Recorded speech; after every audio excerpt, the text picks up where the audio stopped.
These customers bought out a donut store so the owner can take care of his sick wife. This is what the store looked like at 5 in the morning. The line was already going out the door. All of the customers are there to show their support by buying as many donuts as they can so the owner can leave early to take care of his wife who's recovering from a brain aneurysm. Yeah, I bought 3 dozen.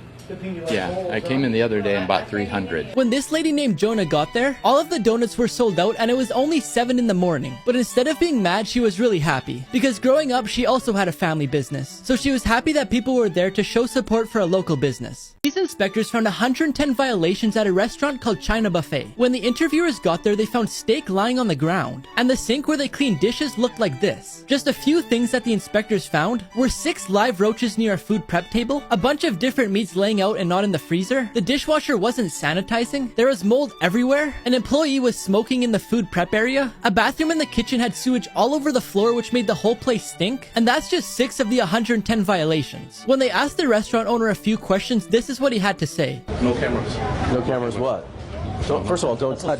First of all, don't touch the camera. Don't touch the camera. Talk to the attorney. Don't touch my camera. Don't touch my camera. This man hasn't lowered his arm in almost 50 years. His name is Amar and he felt the temptation to do things that weren't permitted as a monk. So that's when he decided to do something drastic to help develop his religious beliefs. So in 1973, he decided to leave his job at a bank in India and also his wife and 3 children to raise his hand and hold it up for the rest of his life. Because he wanted to show faith and appreciation to Shiva, who's the supreme god. At first he had terrible pains in his arm, but after 2 years he started losing feeling in his arm and the pain went away. But now people think that he's lost all blood circulation in his arm and that if he decided he wanted to use his arm one day, he wouldn't be able to. This man thought he was using a rock as a doorstop, but you won't believe what it actually is. In 1988, David Musrik was looking for a farm to buy. He found one that interested him, so he went to take a look at it. As the property owner gave him a tour, out of everything in the house, he was most intrigued by a rock that was being used as a door stopper. The owner said that one night when he was a kid, he saw it fall from the sky. So in the morning, him and his dad went to get it. But there's no proof, so he just had to go with what the owner said. He decided to buy the property and kept using it as a door stopper. His kids even brought it to school for show and tell. But in 2018, lots of people found small meteorites in their backyard of Michigan, and they were turning them in for a lot of money. So David thought about how much he could get for his big one, but he didn't know if it was real or not. So he found someone to examine it, and they found out that it contained 88% iron, but also 12% nickel, which is mostly found in meteorites. It turned out to be the 6th largest meteorite in Michigan, but he still hasn't decided whether he wants to sell it or not. No one came to his birthday party, so Chuck E. Cheese did this. It was Evan's 4th birthday and he celebrated in Chuck E. Cheese. His mom prepared a bunch of candy, a birthday cake, big balloons, and a bunch more. She also sent out 30 invitations to his friends. Evan was so excited, so they left early to play games with his friends before the party. He was the first one to get there, so he waited at the door for his friends to arrive. He waited for a long time, but no one showed up. One of the workers had to go to the bathroom to avoid crying because of how bad she felt for the boy. Evan and his parents decided to just go home. After a couple of days, the same worker posted on Facebook asking if anyone would be willing to give Evan a present. Within 3 to 4 days, she had over a dozen presents to give to him. She contacted Evan's mom and said that the store had a surprise for Evan. So they drove over and she surprised Evan with all the presents. The worker said that seeing Evan smile was the only thing she wanted that day. This boy was scared of the dark, so he slept with his goldfish. One night, Corey and Tori Hamlin tucked their son into bed, read him a nighttime story, then went to the living room to watch TV. A little while later, they heard a noise coming from their son's room. So Tori yelled to see if he was okay, and he said it was just his dresser making noise, so his parents weren't concerned. A little while later, his mom went to check on him before she went to bed, and she seen a chair pushed against his dresser and his fishbowl was on the ground, but the fish was nowhere to be seen. She looked everywhere until she finally found it. She said it was so extraordinary that she had to take a picture. When she woke him up, he was sad because he didn't realize that he had killed the fish. The next day, his parents explained to him what had happened. He was still really sad, but he asked his parents if they could get another one, and he said he would never touch a fish again unless they were fishing. His parents agreed because they wanted to give him a second chance to learn from his mistake. This missing 6-year-old was found alive behind a staircase.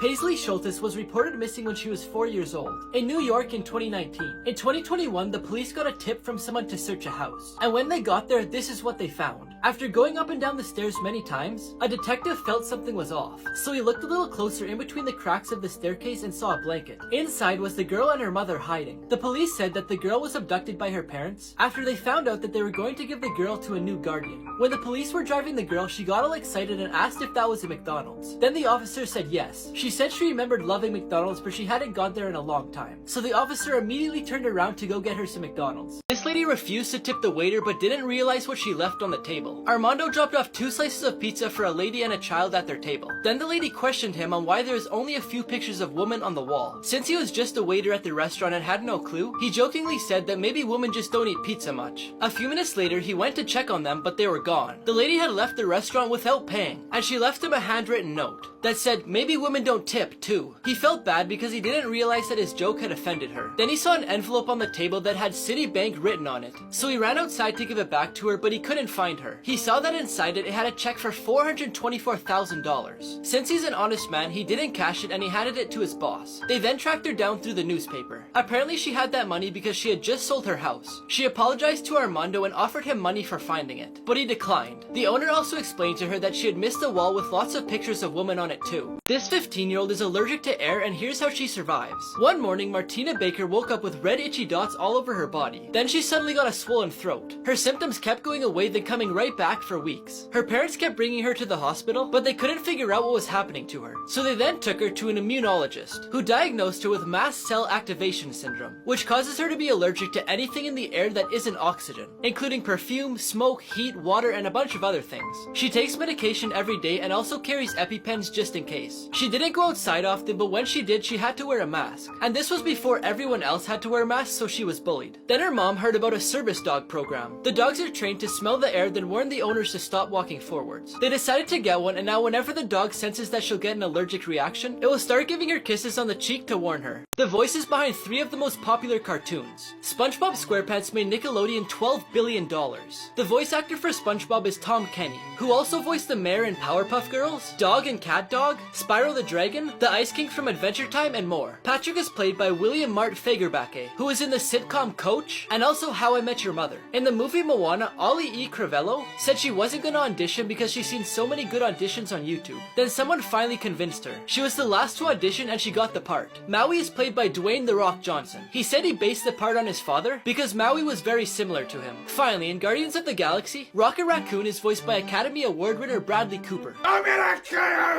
you! And his sidekick Groot is voiced by Vin Diesel from the Fast and Furious series. I am Groot. This man got locked in a grocery store. Kevin Blackwood got locked in an Aldi's grocery store after it closed. So I had to call 911 because the alarm is activated and I can't get out. But it wasn't his fault, because the cashier closed the store 15 minutes early and didn't check to see if there's anyone else still in the store. I just got locked in at Aldi and they don't close till like 9 o'clock. It was probably one of the best places to be locked in because there's a ton of food. I don't have to worry about starving to death because there's plenty of food. But eventually the cops arrived and they unlocked the doors. Can you pass the healthy lungs test? Take a deep breath in 3, 2, 1.